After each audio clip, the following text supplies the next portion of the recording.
కాకినాడ జిల్లా పిఠాపురంలో Raj news Telugu calendar ను డెల్టా చైర్మన్ సునీల్ కుమార్ ఆవిష్కరించారు. రాజ్ న్యూస్ తెలుగు సమాజానికి నిష్పక్షపాతమైన వార్తలను అందిస్తూ ప్రజాస్వామ్య విలువలను కాపాడుతూ ముందుకు వెళ్తుందని సునీల్ కుమార్ తెలిపారు.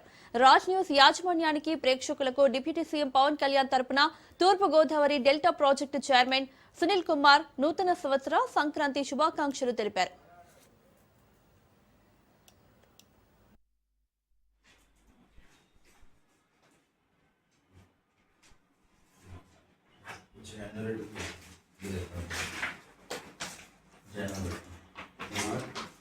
ఒకసారి అర్థం కదా ఒకసారి అర్థం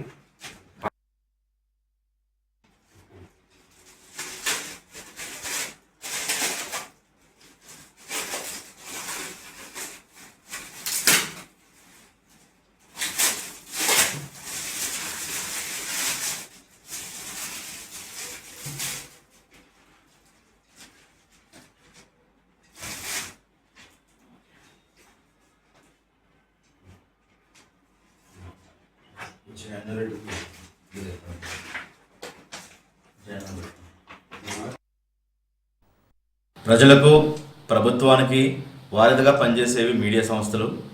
ఆ మీడియా సంస్థల్ని మనం ఫోర్త్ పిల్లర్గా అభివర్ణిస్తూ ఉంటాం.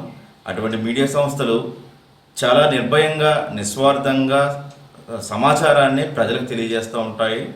అలాంటి మీడియా సంస్థల్లో ముందంజలో మూడో నేత్రంగా పేరు తెచ్చుకున్న రాజ్ న్యూస్ తెలుగుకి ఈరోజు ప్రత్యేకంగా మేము సంక్రాంతి శుభాకాంక్షలు తెలియజేస్తున్నాం. జనసేన పార్టీ పిఠాపురం నియోజకవర్గం తరపున, అలాగే గౌరవ ఉప ముఖ్యమంత్రి వర్యులు శ్రీ కొణిదెల పవన్ కళ్యాణ్ గారి తరపున, గోదావరి తూర్పు డెల్టా ప్రాజెక్ట్ కమిటీ చైర్మన్గా మురాళ సునీల్ కుమార్, నేను కూడా ఈరోజు క్యాలెండర్ లాంచ్ చేయడం జరిగింది పిఠాపురంలో. వారందరికీ కూడా ముందస్తు సంక్రాంతి శుభాకాంక్షలు తెలియజేస్తూ ఉన్నాం. వారు భవిష్యత్తులో మరిన్ని ఉన్నత శిఖరాలు అధిరోహించి మంచి పొజిషన్కి ఛానల్ రావాలని, టాప్లో నిలవాలని, నెంబర్ 1 స్థానంలో ఆ ఛానల్ మంచి పేరు తెచ్చుకోవాలని చెప్పి వాళ్ళకు శుభాకాంక్షలు తెలియజేస్తూ ఉన్నాను. ప్రజలకు